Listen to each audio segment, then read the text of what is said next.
नमस्कार दोस्तों, India international में आपका बहुत बहुत स्वागत है। दोस्तों, महाराष्ट्र के उप मुख्यमंत्री और कद्दावर नेता अजीत पवार प्लेन क्रैश में मारे गए हैं। बारामती जाते समय, जो कि पूना के साथ है, उनका प्लेन क्रैश हुआ। सभी 5 लोगों की मौत हो गई। कहा जा रहा है कि हादसे के वक्त लैंडिंग स्ट्रिप को छोड़कर एक बगल का इलाका था, वहां पर यह गिरा और गिरने के बाद उसमें काफी धमाके हुए। दरअसल विमान गिरते ही पूरी तरह जल गया और 5 लोगों की अजीत पवार सहित मौत हो गई। लैंडिंग की कोशिश करते वक्त बताया जा रहा है कि विमान लड़खड़ाया और आउट ऑफ कंट्रोल हो गया। यह हादसा बारामती के आसपास का इलाका है, जहां पर एयर स्ट्रिप थी, लेकिन जैसे ही वो जमीन पर गिरा उसमें आग लग गई। धुआं निकलता देख स्थानीय लोग मदद के लिए वहां पर पहुंचे, लेकिन शायद तब तक देर हो चुकी थी। विमान का कंट्रोल शायद ऑफ हो गया था और जिन्होंने देखा कि लैंडिंग के वक्त कोशिश करते वक्त विमान लड़खड़ाया और उसके बाद क्रैश हो गया, उसमें एक के बाद एक धमाके हुए। धमाके होने थे क्योंकि उसमें फ्यूल होता है, एटीएफ एयर टरबाइन फ्यूल होता है, और विमान गिर कर आग का गोला बन गया और नष्ट हो गया और सभी लोगों की उसमें मौत हो गई। एक व्यक्ति जिसने इस हादसे को अपनी आंखों से देखा, क्या कि मैंने प्लेन नीचे आता देखा, ऐसा लगा था कि गिर जाएगा। फिर वो गांव से इस साइड तक आया और पता नहीं चला किसका प्लेन है। पहले लगा कि किसी ट्रेनिंग सेंटर का है, उसी का विमान होगा। बाद में पता लगा कि ये तो दादा, यानी कि अजीत पवार, दादा अजीत पवार कहते थे, उनका विमान है। और गिरने से पहले विमान लड़खड़ाया और 200 फीट गहरी खाई थी वहां पर, उसके अंदर जा गिरा। 4 से 5 विस्फोट हुए, तेजी से उसमें आग की लपटें लगी और एयरक्राफ्ट का जो क्रू था वो भी जो भी है, लेकिन एक किस्म से कहा जाए तो पवार परिवार के लिए अपने आप में एक बड़ा हादसा है। ग्रेट मराठा माना जाता था, खासतौर से शरद पवार के बाद उनको। और जो भी है, अब जैसा भी है, लेकिन अजीत पवार का जाना भारत की राजनीति के अंदर एक बड़ा वैक्यूम छोड़कर गया है। हालांकि वो शरद पवार की छाया से दूर होने की कोशिश की, अपनी अलग पार्टी भी बना ली, लेकिन उसके बावजूद भी वो शरद पवार के साथ जुड़े रहे थे। और बीच में तो कई जगह अभी उन्होंने चुनाव एक साथ भी अपने चाचा की पार्टी जो एनसीपी थी उसके साथ किया। 2022 में शरद पवार से अलग अपनी राजनीतिक लकीरें खींची, बीजेपी के साथ मिलकर सरकार बनाई और उप मुख्यमंत्री, एक दिग्गज नेता तो थे और साहसी भी थे, इसमें कोई शक वाली बात नहीं। चीनी के जो सहकारी कारखाने हैं उसके भी अध्यक्ष के रूप में सालों साल तक उस पर रहे।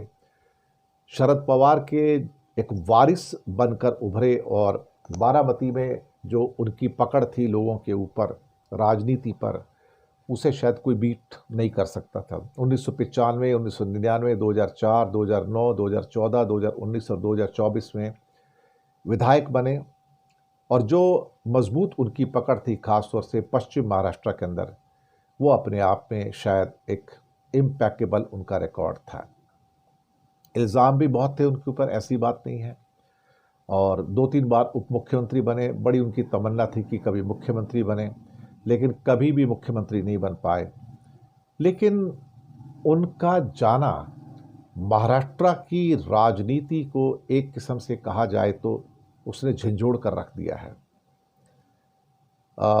अब शायद ऐसा लगता है कि जो शरद पवार की बेटी सुप्रिया सुले है, अब वही इस पूरी पार्टी को लेकर आगे जाएंगी, ये मैं भी मानकर चलता हूं।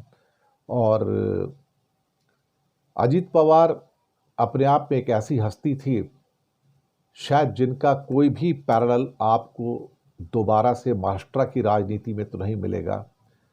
और अपने आप में ये एक बहुत इम्पॉर्टेंट जो एक घटना घटी इस साल के शुरुआत में, हमने एक राजनेता खोया, और वो भी अजीत पवार के स्टेचर का, ये वास्तव में ही एक बहुत बड़ा धक्का है।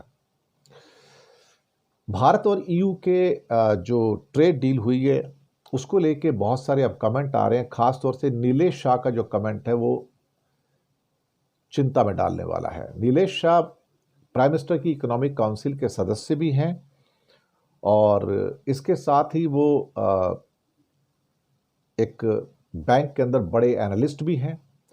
उनकी बातों को बड़े गौर से और ध्यान से सुना जाता है। नीलेश शाह की उनका कहना है कि फ्री ट्रेड एग्रीमेंट की जो डगर है, जो रास्ता आसान नहीं है, इसको ज़मीन में उतरने पे बहुत वक्त लगेगा। 28 देशों की मंजूरी चाहिए होगी और साथ ही में यूरोपियन मार्केट एक बड़ी टफ मार्केट है क्योंकि वहाँ पर कंप्लायंसेस बहुत हैं, आपको सर्टिफिकेशंस बहुत हैं और वो सर्टिफिकेशंस को हासिल करना इतना आसान नहीं है, बिल्कुल भी आसान नहीं है।